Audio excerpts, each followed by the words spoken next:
своем выступлении на торжественном собрании по случаю празднования 19-й годовщины образования гагаузской автономии господин Пирк Тапиола отметил, что цель его приезда на это мероприятие заключается в том, чтобы укрепить доверительные отношения между молдавским и гагаузским народами и Евросоюзом. Нам очень хорошо известна история гагаузской автономии. Мы понимаем, что не всегда разум, взаимоуважение и некосительное соблюдение законов преобладало в отношениях автономии и правительства Молдавии в течение этих 19 лет. Но я хотел бы сказать, что цель Европейского Союза и моя лично создать и поддерживать предпосылки для объединения общества, стремиться к построению доверия и межнациональное соглашение. Европейский Союз базируется на принципах плурализма.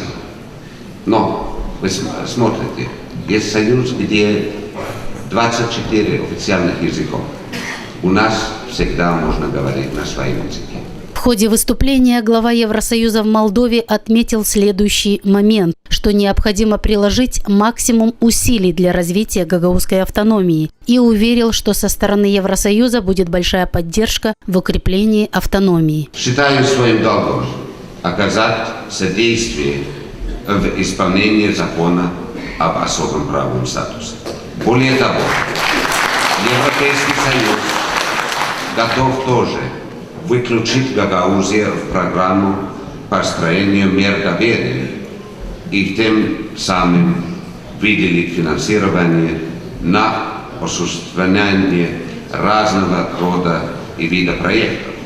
Наша стратегическая цель не только оказать помощь Гагаузии, развивать ее автономию, но в перспективе представить пример Гагаузии как фактор, как решать другие вопросы.